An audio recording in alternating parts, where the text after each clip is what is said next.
আপনার স্ত্রী যদি রাগী হয় তাহলে আপনি আপনাকে ভাগ্যবান পুরুষ মনে করবেন। ভাবছেন কিভাবে? একজন রাগী নারীর ভিতরে লুকিয়ে থাকে পাহাড় সমান ভালোবাসা, কোনো অভিনয় থাকে না। একজন রাগী নারী যেমন রাগ দেখাতে পারে, ঠিক তেমনই কিন্তু ভালোবাসতেও পারে। আর হ্যাঁ, একজন স্ত্রী কিন্তু সব থেকে বেশি রাগ দেখায় তার প্রিয় মানুষটির উপরে। আসসালামু আলাইকুম, কেমন আছেন সবাই? আশা করি সবাই ভালো আছেন।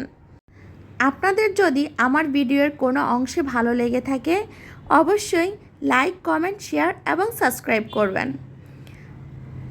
আমি এখানে রান্না করছি মুরগি, একদম ঝাল করে আলু দিয়ে ঝোল করে রান্না করব, যেটা খেতে অনেক মজা হয়।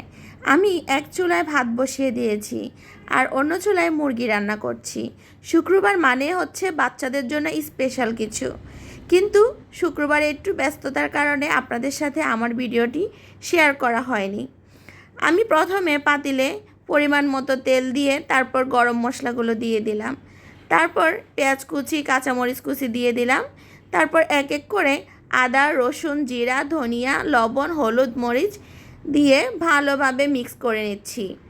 এখন একটু পরিমাণ মতো পানি দিয়ে দিয়েছি, কারণ নয়তো মশলাটা পুড়ে যাবে, তাই মশলাটা ভালোভাবে কষানোর জন্য একটু পানি দিয়ে দিয়েছি। আর আমার মশলাটা ভালোভাবে কষানো হয়ে গেছে, তাই এখন আমি মাংসগুলো এক এক করে দিয়ে দিচ্ছি। আর এই মাংসগুলো আমি অফ ক্যামেরায় ধুয়ে নিয়েছি, সেটা আপনাদের সাথে শেয়ার করে নিই, কারণ তাহলে ভিডিওটা অনেক বড় হয়ে যাবে। আর এখানে আমি ভালোভাবে মুরগিগুলো কষিয়ে নিব, কারণ যত ভালোভাবে কষাবেন তত ভালো মজা হবে, মাংসটা খেতে অনেক মজা হবে। আর যে কোনো সবজি বলেন, মাংস বলেন, যদি কষানোটা খুব ভালো হয় খেতেও খুবই মজা হয়। আমার এখানে আমি ভালোভাবে মাংসটা কষিয়ে নিয়েছি। এখন এক এক করে আলু দিয়ে দিব, কারণ বাচ্চারা মাংসের সাথে আলু খেতে খুবই পছন্দ করে।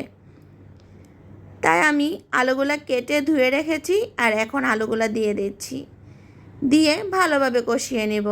কারণ আলুটা দেওয়ার পরে আপনি 2-3 মিনিট একটু কষিয়ে নেবেন, তাহলে আলুর একটা যে স্মেল থাকে সেটা আর থাকবে না, আলুর মধ্যেও ভালোভাবে মশলা ঢুকে যাবে। এখন আমি পানি দিয়ে দিয়েছি, কিন্তু পানিটা স্কিপ হয়ে গেছে তাই দেখানো হয়নি। আমার রান্নাটা প্রায় শেষ হয়ে গেছে। এই যে দেখেন, আমার রান্নাটা একদম কমপ্লিট, খুবই মজা হয়েছিল। আর এখন আমি চাপা শুটকি ভুনা করব, যেটা খেতে হবে খুবই মজা। এখানে আমি পেঁয়াজ রসুন কিন্তু অনেক নিয়েছি, কারণ চাপা শুটকি ভুনাতে কিন্তু অনেক পেঁয়াজ রসুন লাগে। তাই আমি সরিষার তেল দিয়ে, সরিষার তেলটা যখন গরম হয়ে এসেছে তখন কিন্তু আমি পেঁয়াজ কুচি, রসুন কুচিটা দিয়ে দিয়েছি। এখন আমি একটু লবণ দিয়ে দিব, কারণ লবণটা আপনি যখন তাড়াতাড়ি দিয়ে দিবেন পেঁয়াজটা একদম নরম হয়ে আসবে। আর আমার পরে কেন জানি লবণ দিতে মনে থাকে না, তাই সবসময় আমি একটু আগেই লবণটা দিয়ে দেই। আর এখানে আমি ঢাকনা দিয়ে দিয়েছি যাতে পেঁয়াজটা একটু তাড়াতাড়ি নরম হয়ে আসে। আর ঢাকনাটা উঠিয়ে আমি ধনিয়ার গুঁড়া, জিরার গুঁড়া, একটু রসুন বাটা, তারপর হচ্ছে মরিচ গুঁড়াটা একটু বেশি করে দিব, আর হলুদ গুঁড়া দিব। তারপর ভালোভাবে মশলাটাকে কষিয়ে নিব। আমি কিন্তু কষানোর জন্য একটু পানি দিয়ে দিয়েছি, আপনারা হয়তো বুঝতে পারছেন এখানে। আর এখন এই মশলাটাকে ভালোভাবে কষাতে হবে।